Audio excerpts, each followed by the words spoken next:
Hi everyone. In this video, we will demonstrate how to use SCPI command control on Berkeley Nucleonics spectrum analyzers. This feature is compatible with the full ICX line of spectrum analyzers, including the ICX Fieldhawk handheld, the ICX Fieldhawk R, and the ICX series USB receiver. We will use the ICX 440 GHz handheld spectrum analyzer to demonstrate this feature. Through SCPI commands, users can configure spectrum analyzer parameters, acquire data, and perform automated testing. For instrument connection, please refer to the remote control section of the ICX Fieldhawk user manual. Unzip the server file and enter the bin directory. Copy the calibration files from the cal file folder provided with the instrument into the cal file folder under the bin directory.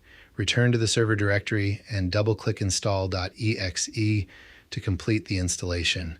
We will now control the ICX 400 through SCPI commands, first in the LXI graphical interface, then in Python. Enter the command and query the instrument information. Enter the command and click Send to query the current working mode.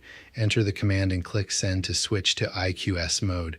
Re-enter and click Send to confirm the current operating mode. Enter the command and click Send to acquire IQ data.